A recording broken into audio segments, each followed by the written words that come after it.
देश के 12 राज्यों में इन दिनों लंपी वायरस नामक बीमारी पशुओं को निगल रही है। खासतौर पर राजस्थान में इसका कहर बहुत देखा जा रहा है। पूरे देश में अब तक लगभग 1.5 लाख मवेशी इसकी भेंट चढ़ चुके हैं। वहीं राजस्थान में 70,000 मवेशियों पर इसकी मार हो चुकी है। प्रधानमंत्री नरेंद्र मोदी आज ग्रेटर नोएडा में वर्ल्ड डेयरी समिट 2022 का उद्घाटन करने पहुंचे, जहां उन्होंने घोषणा की कि उन्होंने लंपी रोग की स्वदेशी वैक्सीन भी तैयार कर ली है। उन्होंने ये भी बताया कि 2014 में भारत में 146 मिलियन टन दूध का उत्पादन होता था, जो अब बढ़कर 210 मिलियन टन हो गया है। यानी कि ये वृद्धि करीब करीब 44% की है। लेकिन सरकार के उलट आंकड़े कुछ और कहते हैं। पंजाब में प्रगतिशील डेयरी किसान संघ पीडीएफए ने ये कहा है कि इस बीमारी की वजह से राज्य में दूध का उत्पादन 15 से 20% तक कम हो गया है और गायों का औसत दूध उत्पादन भी लगभग 1 साल तक ये कम रहने की उम्मीद है। अब हम इस मुद्दे पर आते हैं कि जो प्रधानमंत्री कह रहे हैं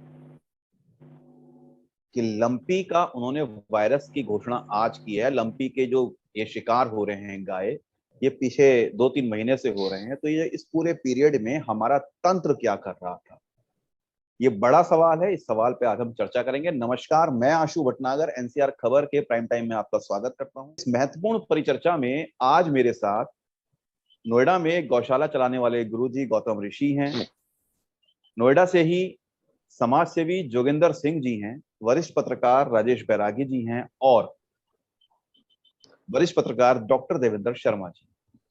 अब इस परिचर्चा को आरंभ करते हैं।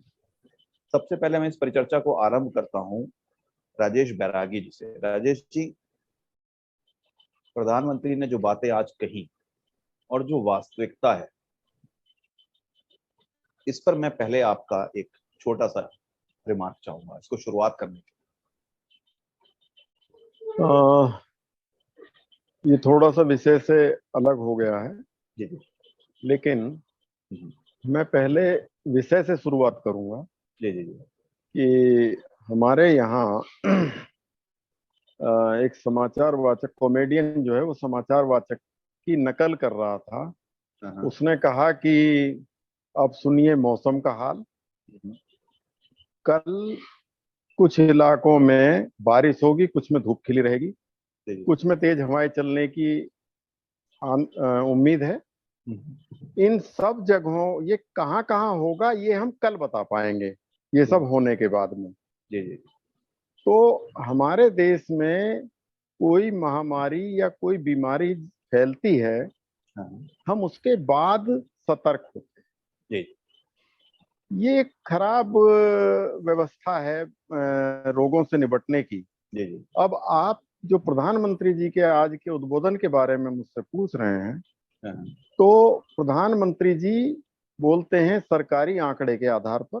बिल्कुल।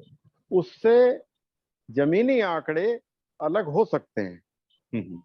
हालांकि मुझे ऐसा लगता है कि सरकारी आंकड़ों के मुकाबले हमेशा ही जमीनी आंकड़े अलग होते हैं। वो ज्यादा भी हो सकते हैं, वो कम भी हो सकते हैं, लेकिन ओवरऑल प्रधानमंत्री जी का ये कहना कि हमारी दुग्ध उत्पादन में हमने वृद्धि की है, हम उसका निर्यात भी कर रहे हैं और दुग्ध उत्पादों से जो उनके बाई प्रोडक्ट हैं उनका भी बहुत बड़ा निर्यात कर रहे हैं। लेकिन मैं यहाँ जोड़ना चाहूंगा क्षमा सहित कि देश में अच्छा और सच्चा दूध मिलना जरा मुश्किल काम है। ठीक है, मैं 1 मिनट रोक रहा हूँ आपको। मेरा सवाल ये है, जो प्रधानमंत्री जी ने कहा वो आंकड़े बनाने वाली जो उनकी मिनिस्ट्री है जी, ministry of fisheries, animal husbandry and dairying, जिसके एक पार्ट है जो इसका पूरा एक सिस्टम है, इसके साथ ही एसोसिएटेड है animal welfare board of India, जिनके काम होने चाहिए पशुओं के लिए सारी चीजें करना। तो क्या ये समय पे सारी चीजें कर नहीं पाए थे? नहीं, कभी नहीं होता है जी। अभी नहीं, कभी नहीं होता है। हम जो हैं, आपको विषयांतर ना हो उसके लिए क्षमा मांगते हुए मैं आपसे कह रहा हूं कि कोरोना वायरस का 2019 के लास्ट में पता चल गया था जी। लेकिन हम ये दावा कर रहे थे कि भारत की सीमाओं में कोरोना घुस नहीं सकता है। जी जी जी। इस तरह की टोटके वाली बात कर रहे थे। हमने उड़ानों पर रोक नहीं लगाई, हमने विदेशी यात्रियों के आवागमन पर रोक नहीं लगाई, और हम भी उसकी चपेट में आ गए। आते या ना आते वो एक अलग विषय है, लेकिन ये एक बड़ा कारण था कि विदेशी नागरिक जो उससे पीड़ित थे, संक्रमित थे, वो भारत में आए और उनकी बगैर जांच उनको उतरने दिया गया, कहीं भी जाने दिया गया, और उसके बाद हम लोग धीरे धीरे उसकी चपेट में आते चले गए। ऐसा हमेशा होता है कि कोई भी बीमारी, महामारी के फैलने पर, विकराल रूप धारण करने पर हम लोग सचेत हो, सरकारी एजेंसी। जी। अब मेरा यही सवाल जो है देवेंद्र शर्मा जी से है। देवेंद्र जी, ये जो हमारी सरकारी तंत्र है, चाहे वो ministry of fishery, animal husbandry and dairying जो है, और चाहे वो इसके अंडर आने वाली AWBI है, इनकी कार्य प्रणाली है, ये सवालों के घेरे में आती है लंपी वायरस के बाद या नहीं आती? सर, इस बात को मैं दो कारक महत्वपूर्ण मानता हूँ। पहला तो यह है कि पशुओं के बीच साल दर साल बीमारियां चलती हैं। सरकार अभियान भी चलाती है, उनका उपचार भी करती है, लेकिन इस अभियान को की जो मॉनिटरिंग करते हैं, जो उनकी उपचार की मॉनिटरिंग करते हैं, उन लोगों की जो उनके मॉनिटरिंग के लिए बोर्ड बनाए जाते हैं, जो ऑर्गेनाइजेशन बनाए जाते हैं, जो मॉनिटरिंग करते हैं इन चीजों की, उनकी जिम्मेवारी पशुओं वाले मामले में कुछ ज्यादा है। क्योंकि पशु कभी शोर मचा के या रोकर तो बताएगा नहीं कि भी मुझे बीमारी है, पेट में दर्द है, कुछ है। ज्यादा से ज्यादा क्या करेगा, भी चारा अपना खाना छोड़ देगा। तो ऐसी स्थिति में मैं मानता हूं कि ये जो बोर्ड होते हैं, इनकी जो मॉनिटरिंग बोर्ड बनाए जाते हैं, इनकी जिम्मेवारी अधिक होती है। लेकिन एक चीज देखने में आई है सर, कई बार इन बोर्ड का चेयरमैन, इनके अध्यक्ष, इनके मेंबर ऐसे लोगों को बना दिया जाता है जिनकी सरकार को या सरकार के शासन को राजनीतिक महत्वाकांक्षाओं को संतुष्ट करना होता है। यहां मैं एक बात कहना चाहूंगा सर, पशु प्रेमी होना और पशु विशेषज्ञ होने में अंतर होता है सर जी। पशु प्रेमी वह कोई भी व्यक्ति हो सकता है जिसके मन में पशुओं के प्रति करुणा हो, दया का भाव हो। यह जरूरी नहीं है कि हर पशु प्रेमी पशु विशेषज्ञ होगा। जी। और पशु विशेषज्ञ का मतलब है कि भी यदि किसी विशेषज्ञ को किसी संस्था का या किसी ऑर्गेनाइजेशन का चीफ बनाया जा रहा है, तो इसका मतलब यह माना जाए कि उसको उस संगठन की कार्यप्रणाली और समस्याओं से निपटने की खूबी उसके अंदर होगी। लेकिन कई बार यह देखा जाता है कि सिर्फ अभी जैसे आपने AWBI की बात कही, काफी समय से मेनका गांधी जी इसकी चेयरपर्सन रही। अब शायद है या नहीं मुझे पता नहीं है, मैं अभी हटा दी गई है, 30 साल रही है लगभग, हटा दी गई है। लेकिन सर हटा भी दी गई, लेकिन अभी भी मैं ग्रेटर नोएडा में लास्ट टाइम तक रिपोर्टिंग करता था, तो वहां कुछ ऐसे सज्जन होते थे कि वो ऐसे मामलों को लेकर पुलिस के पास पहुंचते थे, रोड पे डोलते हुए कुत्ते को मार दिया, उसने बिल्ली को बंद पिंजरे में रखा, तो उनको ये बताया जाता था उनकी पहचान के मेनका गांधी वाले संगठन से है। तो हमें भी नहीं पता था कौन सा संगठन है वो, आज आपने बताया। मैं नहीं मानता हूं, ये हो सकता है कि मेनका गांधी या कोई ऐसा व्यक्ति जो इस तरह के संगठन का चीफ या चेयरमैन बना दिया जाता है, वो पशु प्रेमी हो सकते हैं, लेकिन वो विशेषज्ञ नहीं है। और जब तक ऐसी मॉनिटरिंग ऑर्गेनाइजेशन का चीफ किसी विशेषज्ञ को नहीं बनाया जाएगा, तब तक छोटी छोटी बीमारियां भी बड़ी महामारी का रूप लेने में ज्यादा टाइम नहीं लेंगी सर, क्योंकि उनको उन महामारियों से निपटने की वह कला, वह ज्ञान, वह क्षमता उनके पास नहीं होती है। देवेंद्र जी, मैं ये समझना चाह रहा हूँ, जो सवाल मैंने अभी जोगिंदर जी से भी पूछा, कि ये जो जितने बोर्ड हैं, क्योंकि ये बोर्ड हरियाणा से संचालित होता है, फरीदाबाद से, और जो इसका असर दिखता है या जो इसकी सारी एक्टिविटी में देख रहा था, तो ये क्या सिर्फ शहरी उसमें रह गई है कि यहाँ पर खूब शोर मचाओ और बाकी सब छोड़ दो, इसलिए इसका गांव पे असर नहीं आ पा रहा? क्योंकि जो लंपी है, इसकी जो प्रजाति है, इसकी प्रजाति के वायरस हर साल अटैक करते हैं। 83 इसकी टोटल वो होती है लगभग। देखिए सर, पशुपालन मुख्यतः ग्रामीण अंचल का व्यवसाय है जी जी। और यदि पशुओं पर कोई महामारी आती है तो उसके उपचार के लिए भी हमें गांव में जाकर ही उपचार का निदान करना होगा और खोजना होगा जी। यदि जैसे आप बता रहे हैं कि जी सिर्फ इसका शोर शहरों में ही सुनाई दे रहा है, तो मैं आपकी बात से सहमत हो सकता हूँ कि शायद वह जमीनी प्रयास अभी नहीं किए जा रहे हैं गांव में जाकर जो होने चाहिए, और इसी का परिणाम है कि अकेले 45,000 के समथिंग गायें राजस्थान में, बड़ी संख्या में गुजरात पंजाब में है। और अब तो स्थिति यह है सर कि पश्चिमी उत्तर प्रदेश के वह कृषि संपन्न जिले जो पश्चिमी उत्तर प्रदेश में काफी अग्रणी माने जाते हैं, सहारनपुर, मुजफ्फरनगर, शामली और इवन अलीगढ़ तक इसका असर अब देखा जा रहा है। यानी धीरे धीरे जो बात कह रहे हैं कि ग्रामीण अंचल को छोड़ करके शहर में सिर्फ एक कागजी कार्यालय अभी शोर मच रहा है, धीरे धीरे अब यह बीमारी गांवों से शहरों की तरफ भी चलनी शुरू हो गई है सर। लेकिन हालांकि इस बीच एक संतुष्टि भरी खबर आज जो प्रधानमंत्री जी ने कही है कि हमने एक स्वदेशी टीका बना लिया है और 2025 तक 100% अपने पशुओं को हम वैक्सीनेट कर लेंगे, तो ये इस बीच एक सुखद खबर हो सकती है। हालांकि यह टीका कुछ समय पहले, अगर मैं मीडिया में कहीं देख रहा था, तो हमारे कृषि मंत्री नरेंद्र तोमर जी ने भी ये बात बताई थी कि हिसार का एक घोड़ा विकास संगठन है और बरेली का पशु अनुसंधान केंद्र है, उनके टाई अप से ये टीका बन चुका है सर। नहीं, मैं इसलिए सवाल उठा रहा हूँ, मैं राजेश जी को ला रहा हूँ इसमें। राजेश जी, मैं अभी AWBI से जो है सारी उसकी वो देख रहा था एडवाइजरी, तो इन्होंने 8 अगस्त को, अगस्त के महीने में, सॉरी 8 अगस्त है या 5 अगस्त है, इन्होंने जो है लंपी के रिगार्डिंग एक 12-13 पेज का एडवाइजरी जारी करी और उसका PDF अपनी वेबसाइट पे डाल दिया है। जबकि कोई भी सरकारी अभियान जो चलता है जब, तो या तो जैसे पहले भी होते थे, हम दूरदर्शन पे कृषि दर्शन आता था, बाकी चीजें होती थी, आप विज्ञापन देते हैं इतने बड़े बड़े सरकारी विज्ञापन, इतना चलता है हर चीज के लिए, लेकिन जब इतनी महत्वपूर्ण बीमारी पशुओं को हो रही है, तो ये AWBI जो है सिर्फ एक 13 पेज का डॉक्यूमेंट बना के अपनी साइट पे अपलोड कर देता है।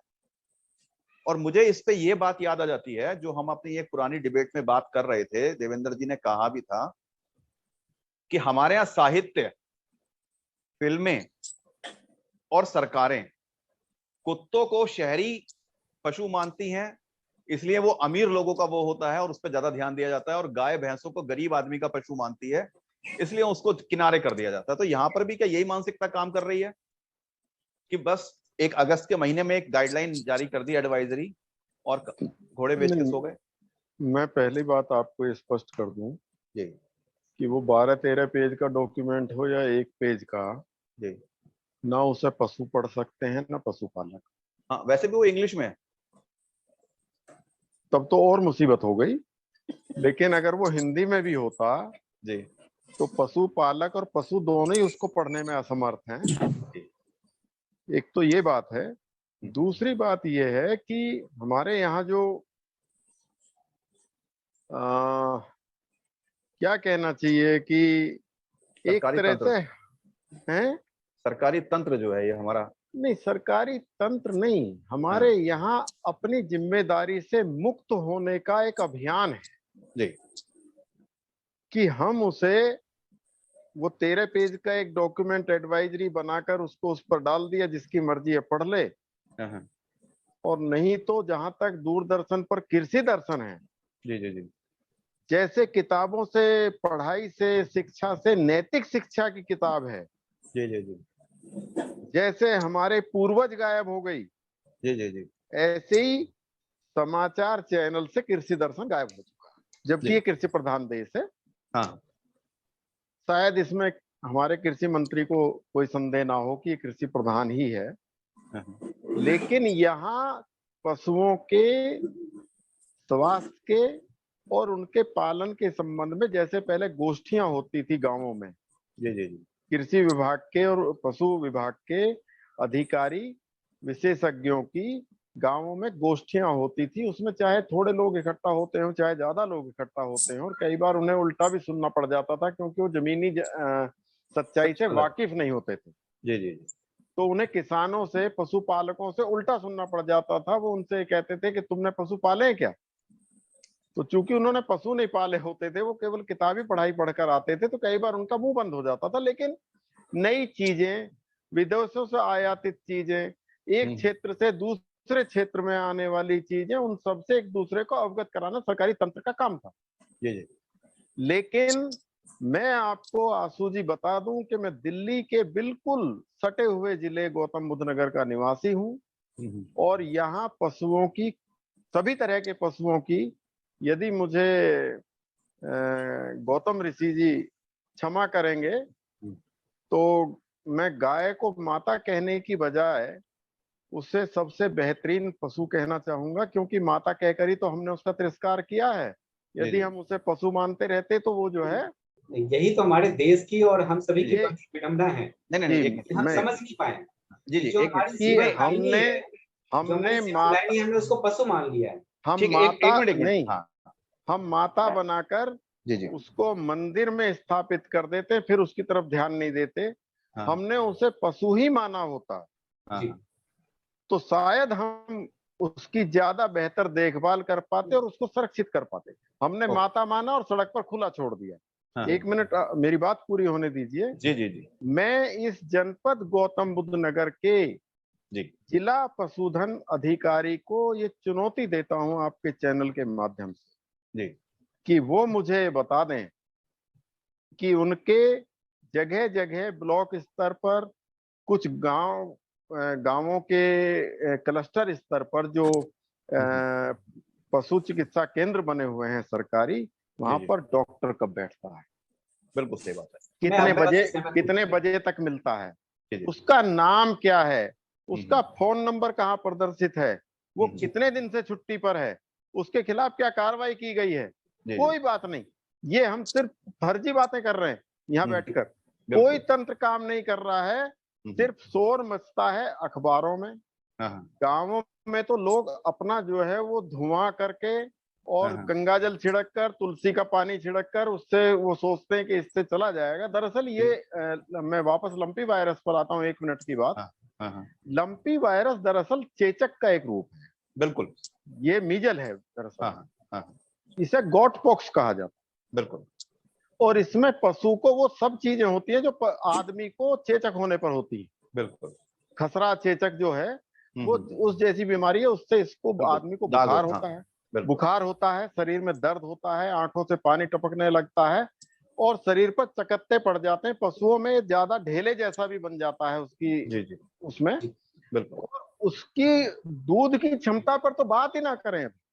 यही तो बात है कि हम उसकी जान की बात नहीं कर रहे हैं, हम कह रहे हैं दूध घट गया, हम कह रहे हैं उसकी जान साथ में पड़ी है। हमने उसकी जान बचाने के लिए क्या प्रयास किया है? किसी की जान भी तो महत्वपूर्ण है कि उसका केवल उत्पादन ही महत्वपूर्ण नहीं है। आपका पॉइंट महत्वपूर्ण है, लेकिन सवाल यह है कि जब प्रधानमंत्री ये बता रहे हैं इस बीमारी के मध्य में वर्ल्ड डेयरी समिट में कि हमने जो है 44% की ग्रोथ दे दी है, तो वो ये आंकड़े छुपा जा रहे हैं कि इस बीमारी के चलते हमारे यहाँ 1 साल तक 20% दूध कम होने वाला है। आपको मैं बता दूं कि सरकारी स्तर पर यह घोषित किया गया है कि लंपी वायरस के कारण कोई दूध की उत्पादन में कमी नहीं आई है। ये घोषणा हुई है। ओके, अभी घोषणा हुई है कि दूध इसके कारण। भटनागर साहब मैं कहना चाहूंगा, जी बोलिए। जहाँ 50,000 हमारी गायें की मृत्यु हो चुकी है, तो आप 50,000 जहाँ गायों की मृत्यु हो चुकी है संक्रमित से, और जितनी अभी हजारों गायें संक्रमित हैं, तो वहां पे दूध की कमियां तो आएंगी। बिल्कुल। तो 50,000 गायें जो हमारे बीच में नहीं है, उनकी पूर्ति कैसे होगी? मेरा एक छोटा सा सवाल है गुरुजी आपसे कि जब आप ये जो आजकल जो हमारा मिनिस्ट्री है, एनिमल हस्बेंड्री बोर्ड है जी, इसकी एक्टिविटी देखते हैं, तो क्या आपको लगता है कि आजकल ये एनिमल हस्बेंड्री बोर्ड ना रह के सिर्फ डॉग हस्बेंड्री बोर्ड रह गया? मैं फिर वही कहूंगा, ये हम सभी देश की विडंबना है कि आज हम डॉग्स को तो अपने साथ में, अपने गाड़ी में, अपने बिस्तर पे सुलाते हैं, घुमाते हैं, लेकिन गाय को रखना पसंद नहीं करते, लेकिन उनका दूध पीना बहुत पसंद करते हैं कि हमें प्योर दूध कहाँ से मिले। लेकिन उसमें परेशानी ये है ना, क्योंकि गाय जो है ना, आप दूध के लिए गाय से नहीं दूध ले रहे हैं जी, आप जो है मदर डेयरी से दूध ले रहे हैं। तो लोगों को जो एक प्यार होना चाहिए गाय के साथ वो है नहीं। यहाँ तक कि ये जो बोर्ड है, मेंबर्स हैं, जो अभी बात राजेश जी ने भी कही कि अधिकांश जो मेंबर्स होते हैं वो आईएएस होते हैं या पॉलिटिशियंस होते हैं या ऐसे लोग होते हैं जो प्रभावशाली होते हैं किसी तरीके से। और उनका पशुओं से जमीनी संबंध कोई नहीं होता है। तो क्या यही एक कारण है? देखिए, जो लोग हैं, जैसे देवेंद्र साहब का कहना बिल्कुल सही है कि जिनको सीट पे बैठना चाहिए वो सीट पे नहीं बैठे, और जिनको सीट पे नहीं बैठना चाहिए उनको बैठा दिया गया है। तो वो तो अपनी फॉर्मेलिटी पूरी कर रहे हैं कि जैसा आपने बोला कि भाई 10 पेज के उन्होंने लेटर चिपका दिए जी और उन्होंने अपनी को निभा दिया। लेकिन यहाँ पे जैसे अभी राजेश साहब का भी कहना था कि भाई हमें गाय की जान को बचानी चाहिए, ना कि दूध की बात है। तो कितने हैं, अगर मान लीजिए कि आपके चैनल के माध्यम से या तमाम मीडिया के माध्यम से अगर ये लोग अगर चीजों को सामने लेके नहीं आएंगे तो कितनों को पता होगा कि किस कारण से यह वायरस संक्रमित हो रही है, ये वायरस जो है किस कारण से उत्पन्न हुई है, इसका क्या निदान हो सकता है, हम गाय को कैसे संभाल के उनकी सेवा कर सकते हैं, उनको संजो सकते हैं, उनका संरक्षण कर सकते हैं कि जिससे वो संक्रमित ना हो। तो इस पे कोई बात ही नहीं कर रहा है। ठीक है, मैं अब इसी पॉइंट पे जोगिंदर जी को ला रहा हूँ। जोगिंदर जी, आपका शायद माइक ठीक हो गया होगा। जोगिंदर जी मेरा, हाँ मैं सर एक मिनट आ रहा हूँ देवेंद्र जी। जोगिंदर जी मेरा सवाल ये है, आपका तो AWVI से बहुत पाला पड़ा है, आपके ऊपर तो बहुत हमले हो गए हैं, लेकिन क्या ये आपको लग रहा है कि AWVI सिर्फ मतलब पशुओं की जगह सिर्फ कुत्ते पे समर्पित रह गई है? जनाब ऐसा कुत्तों के लिए भी वो जो काम कर रहे हैं, बेसिकली मैं शब्द ऐसे बोलूंगा जो मुझे भी कहने में बड़ी तकलीफ हो रही है, तो कुत्तों के लिए काम नहीं कर रहे, तो जो कुत्तों के लिए व्यापार कर रहे हैं उनके लिए काम कर रहे हैं। आवारा कुत्तों के नाम पे व्यापार कर रहे हैं, जो लोग पैसा इकट्ठा कर रहे हैं कुत्तों के नाम पे, उनके लिए व्यापार कर रहे हैं। और बाकी जितने भी मवेशी हैं, जानवर हैं, उनके ऊपर कोई ध्यान नहीं है इनका।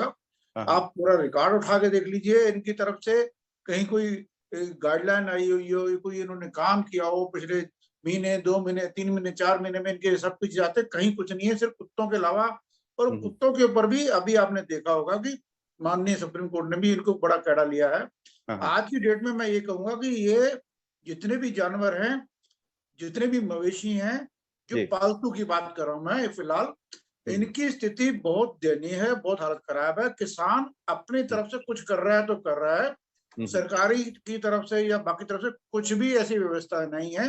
और रही ये जो वायरस की बात हम कह रहे हैं जो फैल गया है, कुछ दिन पहले हमारा जैसे कोरोना फैला था, वैसी कोई स्थिति, ये वायरस फैलाए जाते हैं, ये बिजनेस है, ये धंधा है, मल्टीनेशनल कंपनी जो दवाइयां बनाती हैं, और ये इस ढंग से किए जा रहे हैं। ये एक किस्म के जैसे साइबर अटैक होता है या कुछ और अटैक, तो ये भी अटैक है। हमारा हिंदुस्तान क्योंकि पिंक इंडस्ट्री में जिसको बोलते हैं बांस की या चमड़े की इंडस्ट्री में बहुत आगे बढ़ गया था, उसको खराब करने के लिए ये सारी चीजें आप देखेंगे, चीजें सामने आएंगी। मैं कहीं बैठा था कल परसों, वहाँ डिस्कशन हो रहा था इन चीजों के बारे में, तो इस ओर भी सरकार को ध्यान देना पड़ेगा। ठीक है, मैं एक मिनट इसी बात पे छोटा सा एक कमेंट गौतम जी से ले रहा हूँ। गौतम जी, क्या आपको लग रहा है कि वाकई जो है ये एक जानबूझ के फैलाई गई बीमारी है? सर्वप्रथम तो मैं कहना चाहूंगा कि ये जो वायरस है, आजकल हम कोई भी चीज, मैं पहले इसका मैं बता दूं कि ये वायरस जो उत्पन्न होती है, ये कहीं ना कहीं जो मक्खियां हैं, जो मच्छरों की जो प्रजातियां हैं, ये उससे ये वायरस उत्पन्न हुई है। लेकिन आज हम ये भी नहीं कह सकते, उसको भी इग्नोर नहीं कर सकते कि किसी वायरस को हम उत्पन्न नहीं कर सकते हैं और अपनी दुश्मनी या हम दूसरे देशों या अपने तमाम, जैसे अभी जो बात आई कोरोना की, तो कोरोना को भी एक तरह से बनाया गया, डेवलप किया गया अटैक करने के लिए। ठीक है, तो मैं अब वापस नहीं कर सकते। जी, मैं देवेंद्र जी का आता हूं। देवेंद्र जी, आप कुछ कह रहे थे, फिर मैं अपना सवाल पूछूंगा।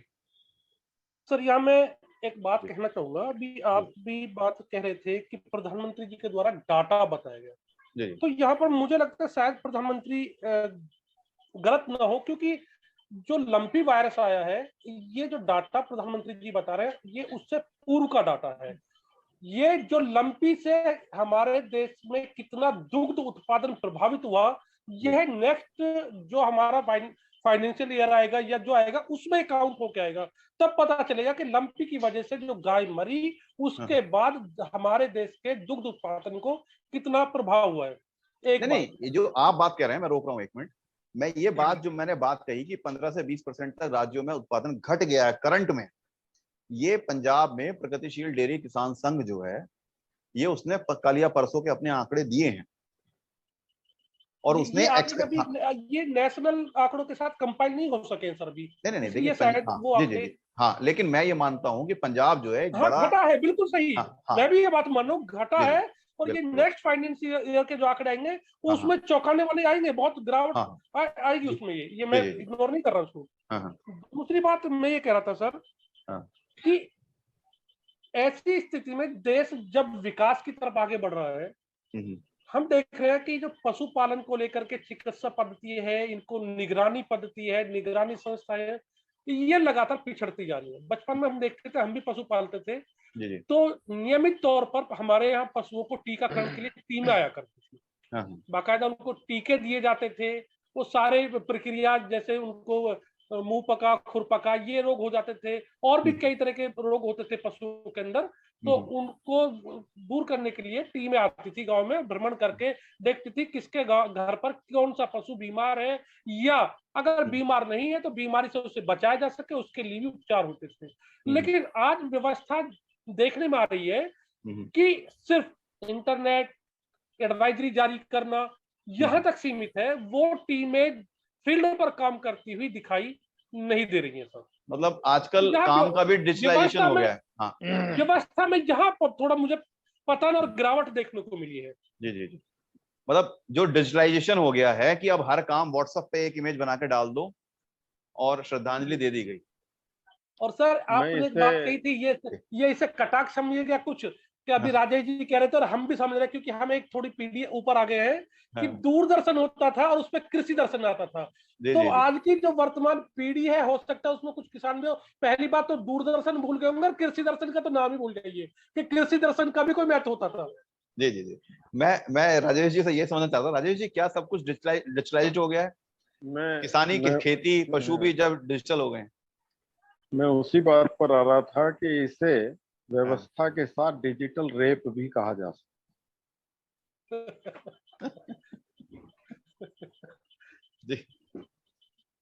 जिस व्यवस्था को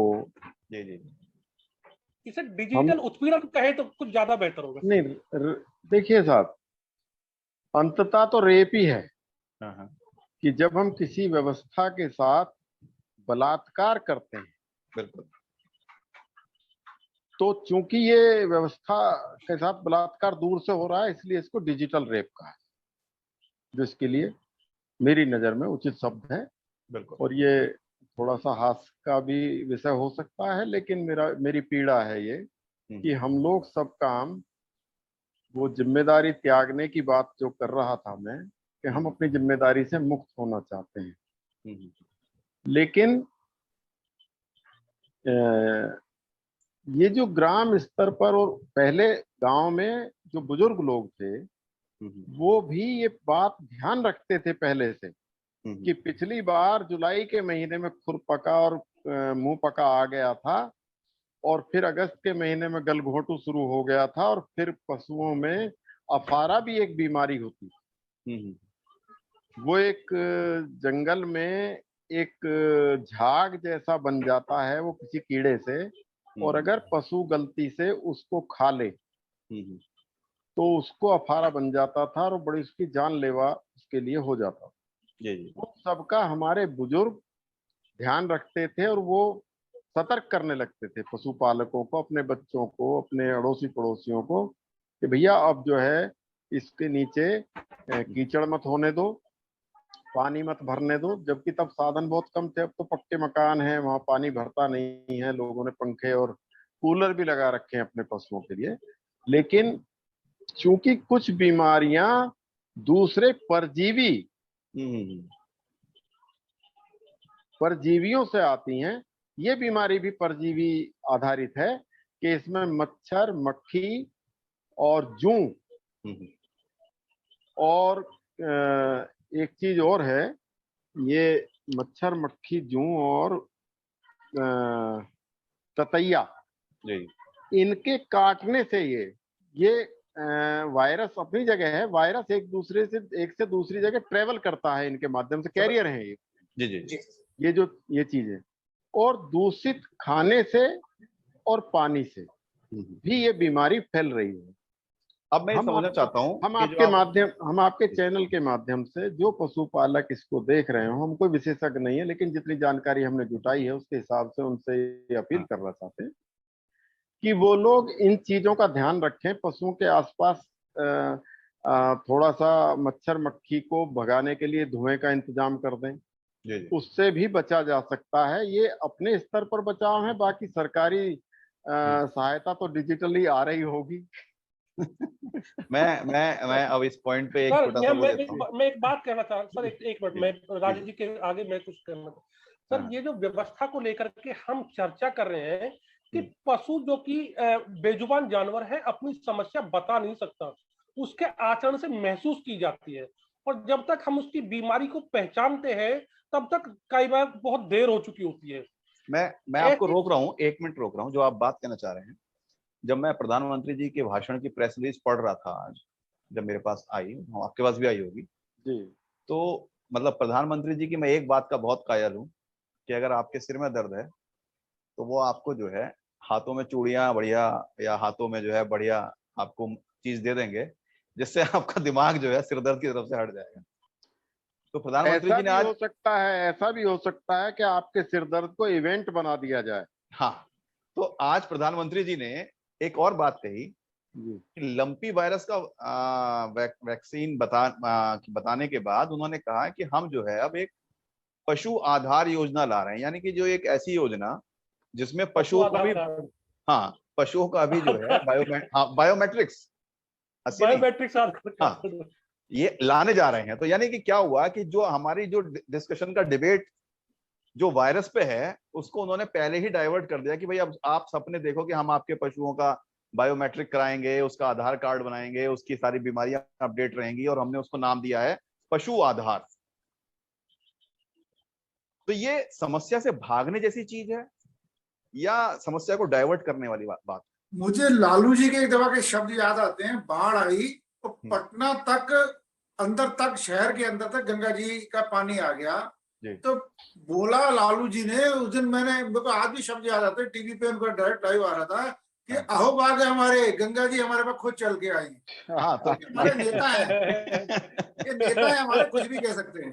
तो ये जो नेता और जो आईएएस का जो कॉकटेल है, इसने क्या लोगों को बर्बाद कर दिया है? जी बिल्कुल। बर्बादी नहीं, इस चीज को शायद हम जितना चर्चा कर रहे हैं ना, ये इतनी इजी है नहीं। इसको आप इस व्यवस्था के बीच अगर कोई पिस रहा है तो वह पशुपालक पिस रहा है सर। बिल्कुल बिल्कुल। आप धरती पे आके देखिए, पशु की बीमारी का जो उपचार में खर्च होता है वो एक ह्यूमन बीइंग से ज्यादा महंगा होता है सर। बिल्कुल। और यह भी नहीं पता होता कि क्या उपचार जो किया जा रहा है सही दिशा में है भी या नहीं भी। क्योंकि आप देखिए किसान, यहाँ पर किसान बेचारा दौरी मार मरता है मौसम से, या फसल बर्बाद होने से तो, या फसल की सही कीमत मिलने से तो होती है। आप देखिए आज की डेट में सबसे कच्चा और सबसे खतरनाक व्यापार यदि है तो वो पशुपालन है सर।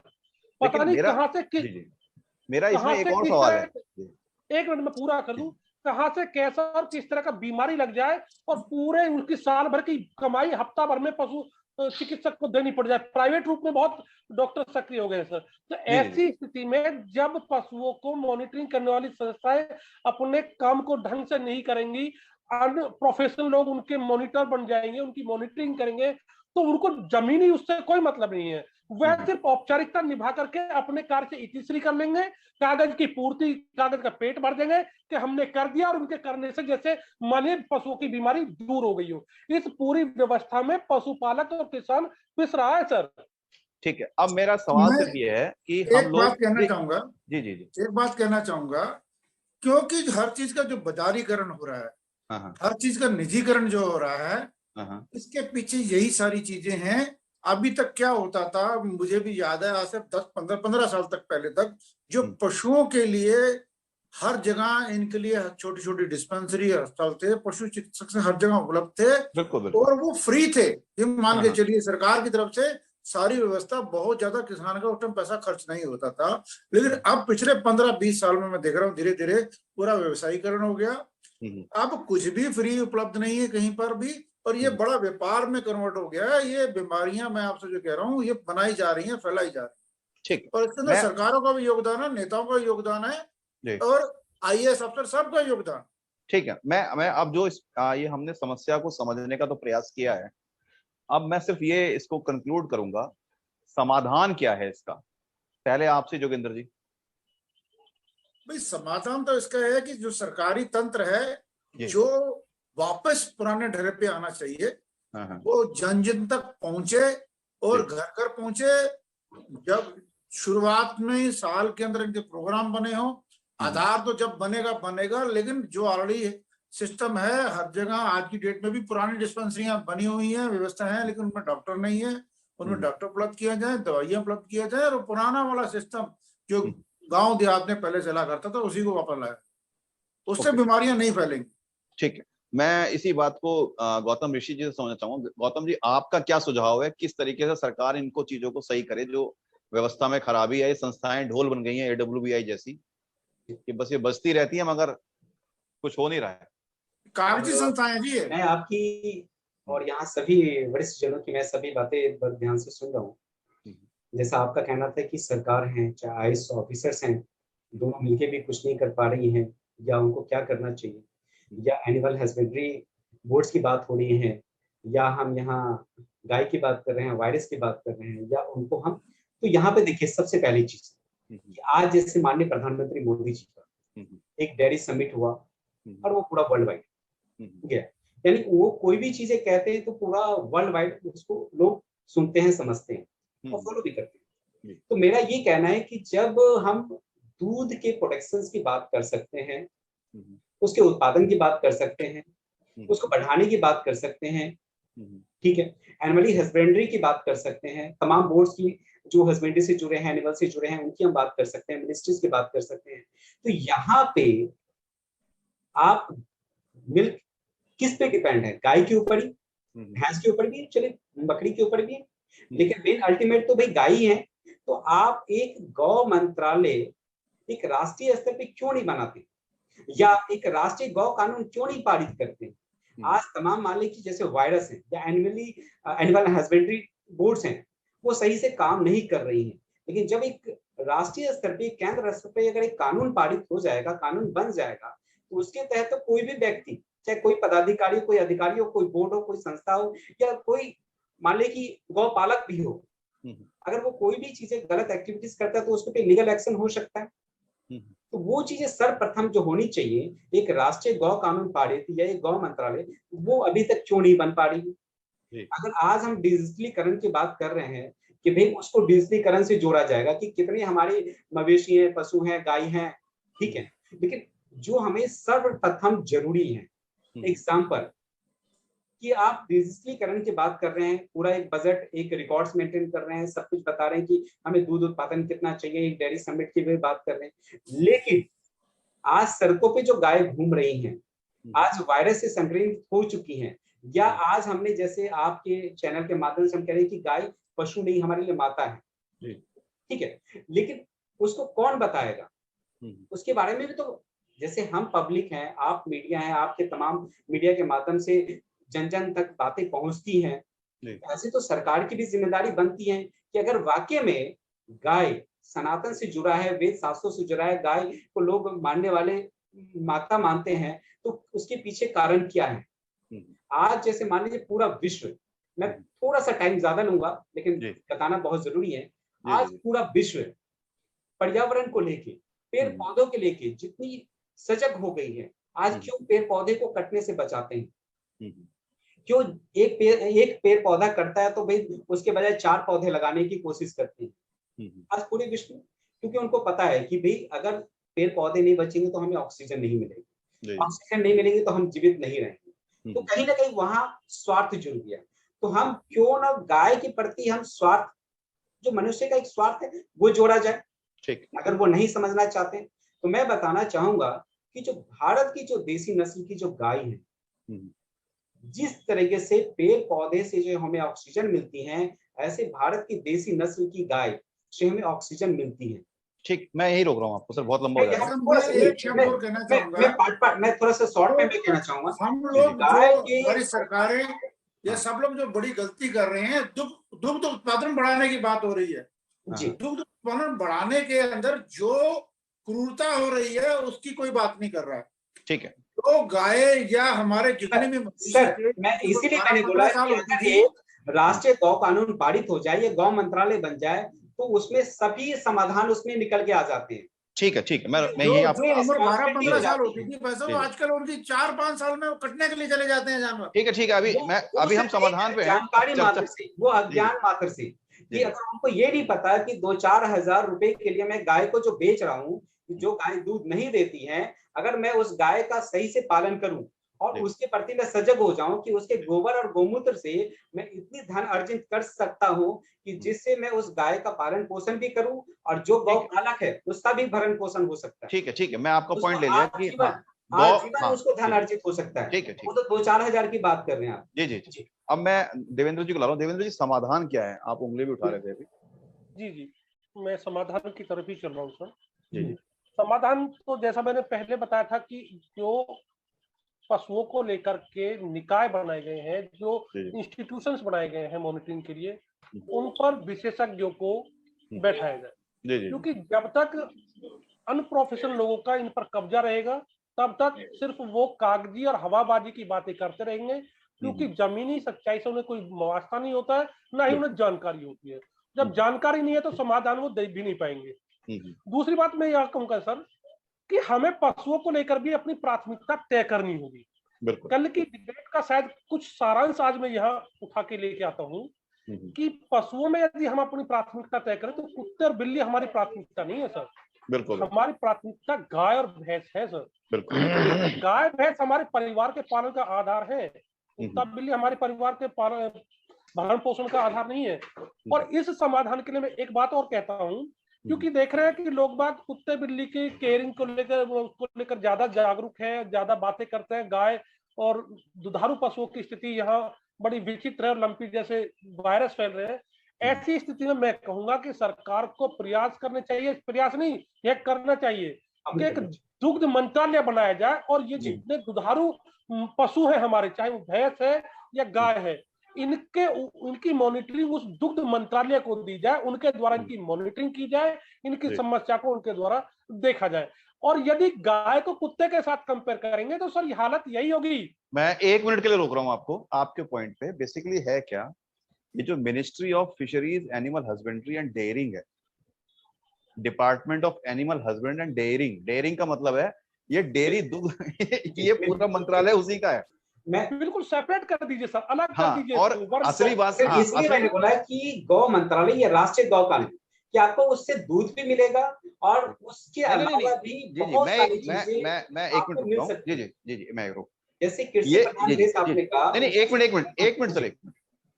हाँ देवेंद्र जी, ये दुग्ध मंत्रालय डेयरी उद्योग वही है, मिनिस्ट्री ऑफ डेयरी है। इसमें तीन डिपार्टमेंट है। ये बहुत सी चीजों के साथ ये टाइप है, उतनी इसकी हिस्सेदारी नहीं हो पा रही है जितनी और चीजों की।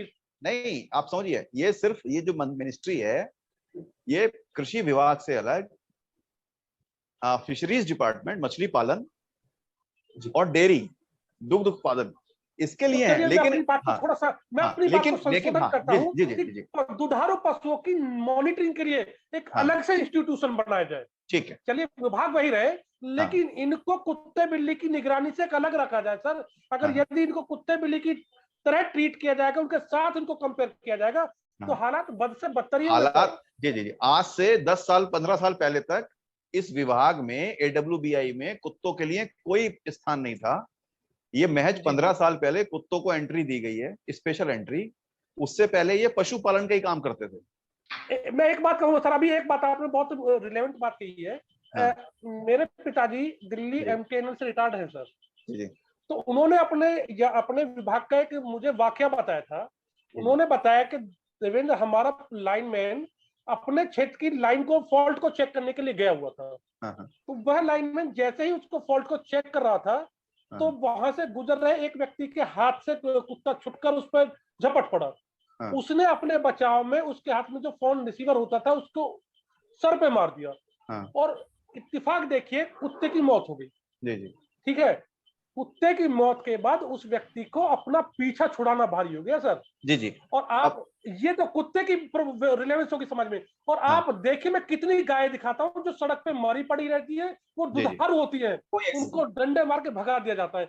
इवन कई बार तो मैंने भी चिकित्सा विभाग में फोन करके ये शिकायत दी है कि भैया वहां पर गाय है, उसका कुछ उपचार कर दीजिए, कुछ कर दीजिए। कई बार फोन बंद आ जाते हैं, कई बार इधर उधर की बात बता दी जाती है। यहाँ तक कि मुझे तो लिखता है अब आज की युवा पीढ़ी कुछ संगठन बना करके गायों के गौ रक्षक के रूप में काम करते हैं, ये पता नहीं कितना, लेकिन मैं देखता हूँ कुछ लड़के काम कर रहे हैं। होने पर सर आपकी नोएडा में है, नोएडा की पूरी टीम, हम नहीं हम लोग नहीं हमारी पूरी टीम के साथ लगी रहती है। गौतम जी हम लोग विषयांतर हो रहे हैं, अभी हम मतलब थोड़ा गलत जगह चले गए। राजेश जी, ये जो हम बात कर रहे हैं कि समाधान क्या है, क्योंकि समाधान जो है ना, समस्या इन बोर्ड, ये जो बोर्ड बने हुए हैं, सरकारी तंत्र बना हुआ है, इसके नाकारापन से है।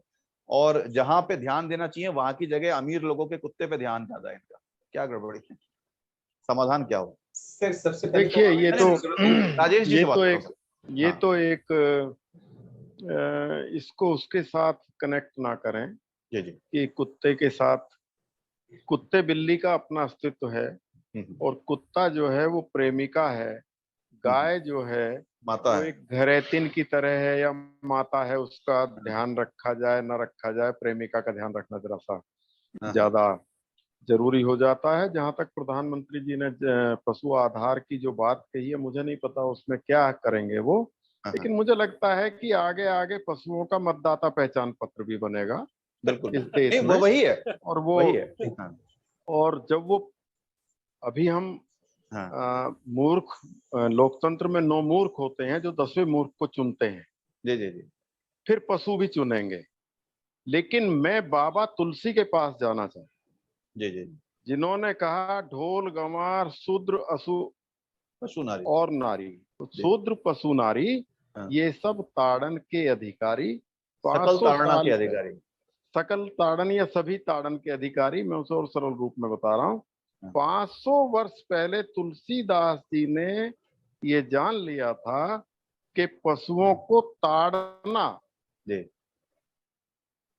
उनका उत्पीड़न, वो अधिकारी हैं इस बात के कि उनको उनके हाल पर छोड़ दिया जाए, उनसे दूध लेकर उन्हें सड़कों पर छोड़ दिया जाए, उन्हें सरकार अपने भारी भरकम पशुधन बचाओ मंत्रालय और उसके डिपार्टमेंट का बजट को कहाँ यूज कर रही है, लेकिन पशुओं के चिकित्सालय बंद पड़े हैं।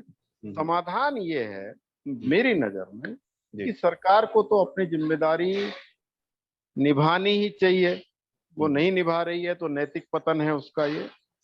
लेकिन जो पशुपालक हैं उनको स्वयं इतना सतर्क रहना चाहिए, क्योंकि उनकी रोजी रोटी भी उससे जुड़ी हुई है, कि वो देसी और परंपरागत इलाज के साथ साथ जो आधुनिक चिकित्सा पद्धति आ गई है उसके प्रति भी वो जागरूक रहें और ये ध्यान रखें जो निरंतर पशुपालक हैं।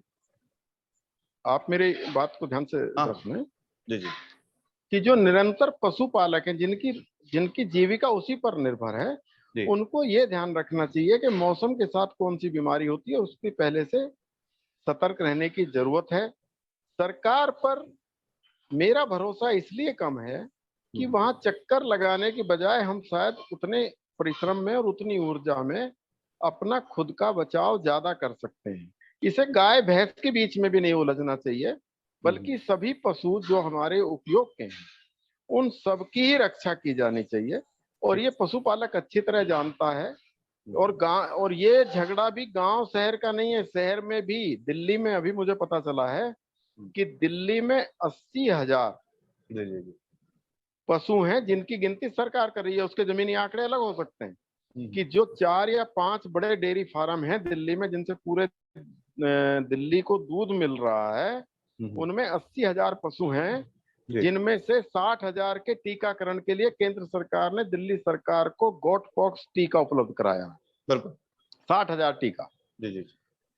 उन सबको, शहर में भी उतने ही पशु हैं, क्योंकि दूध की जरूरत तो सबको है। कुत्ता पालो मत पालो, दूध चाहिएगा आपको। दूध के बगैर अभी हमने जीना नहीं सीखा। दूध चाहिए तो दूध देने वाले दुधारू पशुओं की रक्षा का उपाय भी हमें सोचना पड़ेगा। और इसमें सरकार से जो उम्मीदें लगाते रहें, लेकिन खुद। ओके, तो आज की परिचर्चा को आज हम यहीं विराम देंगे। जैसा कि हमारे सारे वक्ताओं ने कहा है कि पहले तो ये जो बीमारी है, लंपी नाम की जो बीमारी है, इससे अब वैक्सीन आ गई है, तो इसको लगाने का जो इनिशिएटिव है अगर लोग खुद ले लें ज्यादा बेहतर है, क्योंकि सरकार भरोसे कितने दिन बैठे रहेंगे, क्योंकि जो हमारे जो बोर्ड हैं, जो अधिकारी हैं, उनका ध्यान कहीं और है। और सरकार अगर वाकई कुछ करना चाहती है तो अपनी प्राथमिकताओं को चेंज करे, जैसा कि देवेंद्र जी ने कहा, और गौतम ऋषि जी भी कहीं ना कहीं कह रहे हैं कि गौ मंत्रालय बनाया जाए या कुछ बनाया जाए। दोनों की बात एक ही है। हालांकि सरकार के पास मंत्रालय होने के बावजूद सिस्टम काम नहीं कर रहा है, तो मोदी जी से एक ही अपेक्षा है कि अगर वो इस सिस्टम को दुरुस्त कर पाए, शायद उन्होंने आज करने की कोशिश करी हो या आज उनका ध्यान गया हो, तो आगे जाके हमें इसमें चेंजेस देखने को मिलें और AWBI और ये जो ministry of fisheries and animal husbandry and dairying है, ये कुछ बेहतर काम करती हुई दिखे रादर देन शोर मचाने के, तो शायद पशुओं की बीमारियों पर हम आगे ऐसी चर्चा ना कर रहे हों, बल्कि हम एक बेहतरीन चर्चा कर रहे हो कि हमारे देश में पशुओं की देखभाल भी सरकार अच्छी तरीके से कर रही है या उनकी योजनाएं अच्छे तरीके से बना रही है। इसी नोट पर मैं आज एक बात कहना चाहूंगा जरा सा, कि ये केवल पशुओं की चिकित्सा से संबंधित नहीं है, ये पशुओं के स्वास्थ्य से संबंधित भी है, और तभी उनसे गुणवत्तापूर्ण उत्पादन मिल पाएगा। बिल्कुल, उनके स्वास्थ्य से संबंधित है ये, ताकि हम जो है दुग्ध क्रांति की बातें कर रहे हैं। देखिए, जब तक हमारा पशु सही नहीं होगा, ये दुग्ध क्रांति सब हवा की बातें रहेंगी।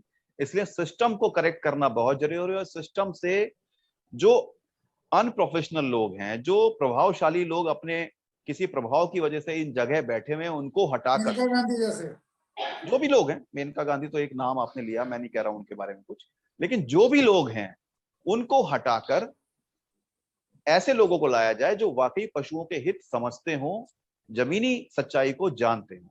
आज की इस परिचर्चा को हम यही विराम देते हैं। अगर आप हमारे YouTube चैनल पे इसको देख रहे हैं तो एक बार मैं पुनः कहूंगा कि आप हमारे चैनल को सब्सक्राइब कर लीजिए। जी नमस्कार।